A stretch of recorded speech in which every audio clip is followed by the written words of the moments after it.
अध्याय 10 सच्चा हीरा। सूर्यास्त का समय था।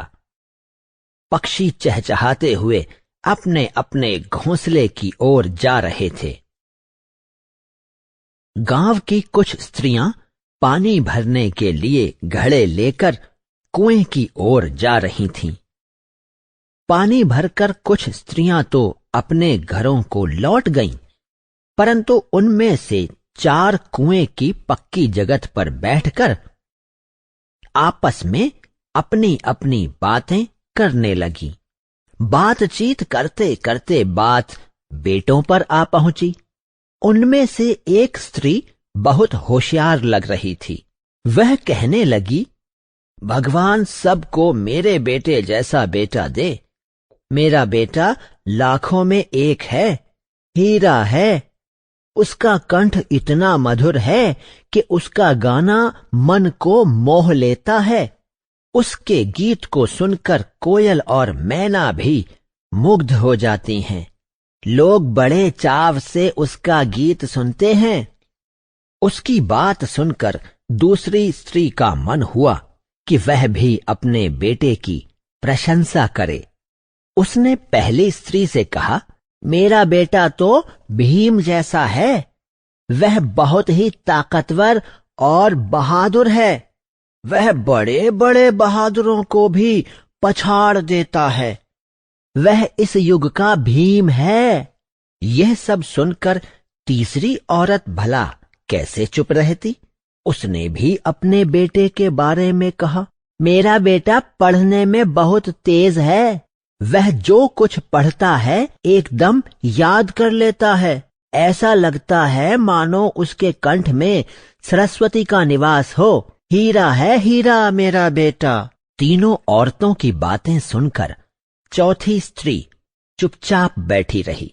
उसने अपने बेटे के बारे में कुछ नहीं कहा। पहली ने उसे उकसाते हुए कहा, क्यों बहन, तुम क्यों चुप हो? तुम भी तो अपने बेटे के बारे में कुछ बताओ। चौथी स्त्री ने बड़े ही सरल भाव से कहा, मैं अपने बेटे की क्या प्रशंसा करूं? वह ना तो मशहूर गायक है, न भीम सा बलवान, और ना ही पढ़ने में तेज है। थोड़ी देर बाद जब वे सब सिर पर घड़े रखकर लौटने लगीं, तभी किसी के गाने की मधुर आवाज सुनाई पड़ी। सुनकर पहली स्त्री बोली, सुनो, मेरा हीरा गा रहा है। तुम लोगों ने सुना उसका मधुर गीत? वह लड़का गीत गाता हुआ उसी रास्ते से निकल गया। उसने अपनी मां की ओर जरा भी ध्यान नहीं दिया। इतने में दूसरी स्त्री का बेटा उधर आता दिखाई दिया। दूसरी स्त्री उसे देखकर खुशी से बोली, देखो, मेरा भी लाडला आ रहा है। ताकत और बल में इसकी बराबरी कौन कर सकता है? उसने इतना ही कहा कि उसका बेटा भी उसकी ओर बिना ध्यान दिए वहां से निकल गया।